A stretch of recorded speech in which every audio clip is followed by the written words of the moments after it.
ইমামকে নেওয়ার পূর্বে ইন্টারভিউ হয়। ইমামের মোচ কেমন, ইমামের দাড়ি উঠেছে কিনা, ইমাম বিয়ে করেছে কিনা, ওর বই পর্দায় থাকে কিনা, ইমামের চরিত্র কেমন, ও হাফেজ কিনা, ওর যোগ্যতা আছে কিনা, ওর বয়স কেমন। ও বাবা, 500 মুসল্লির মসজিদে ইমাম নেওয়ার জন্য এরকম পা ছাটাই জাস্টিফাই হয়, চুল খুলে দেখা হয়, না পারে পায়জামা খুলে দেখবে, এমনও করে অনেক লোকেরা আছে না? নাই বলো বলো। মাত্র 500 লোকের ইমাম নেওয়ার জন্য এত জাস্টিফাই, এত প্রশ্ন, এত ইনভেস্টিগেশন।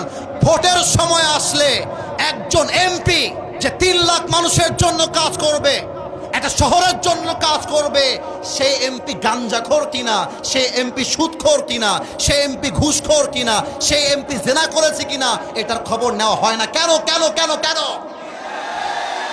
আপনার কাছে ভোট চাইতে আসবে, আপনি বলবেন আপনি নামাজ পড়েন কিনা আগে তাই বলেন। ভোট চাইতে আসবে, আপনি বলবেন আপনার মুখে লম্বা চাপদাড়ি কোথায় আমাকে বলেন। ভোট চাইতে আসবে, আপনি বলবেন আগামীর 5 বছরে আপনি এই গোদাগাড়ির জন্য কি করবেন আমাকে লিখে দিয়ে যান। ভোট চাইতে আসবে, সোজা ভাষায় বলবা আপনাকে ভোট দিব সম্মানের খাতিরে, স্যালুট মারলাম পা দিয়ে হাত দিয়ে। কিন্তু ভোটে যাওয়ার পরে যে রূপ চেঞ্জ হয়ে যায়, এখন হাত দিয়ে মারলাম পা দিয়েও মারলাম, রূপ চেঞ্জ হইলে হাত দিয়ে না পায়ের জুতা দিয়ে আপনাকে মারব। ওই সব ধান্দাবাজির সময় শেষ, দেশ পরিবর্তন হয়েছে। আগামীর বাংলাদেশে ক্ষমতার চেয়ারে আমরা কোনো নারীকে আর বরদাস্ত করতে পারবো না। লাস্ট কথা, শেষ কথা, দেখা যাক গোদাগাড়ির মানুষ আমাকে কেমন করে রেসপন্স করতে পারে।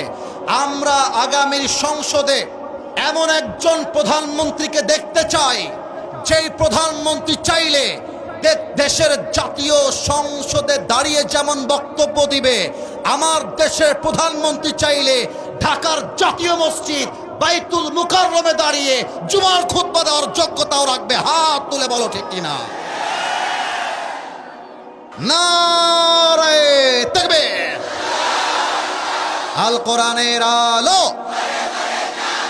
আল হাদিসের আলো, কোরআন হাদিস যেখানে, আলেম ওলামা যেখানে, রাজশাহীবাসী যেখানে, গোদাগাড়িবাসী যেখানে। আরে আওয়াজ শুনলেন মিয়া আপনারা? এই আওয়াজ বলছে আমার সামনে কোনো বিড়ালের বাচ্চা নয়, সব সিংহের বাচ্চাগুলো আমার সামনে বসে আছে। আল্লাহ যেন কবুল করে, পড়েন সবাই আমিন।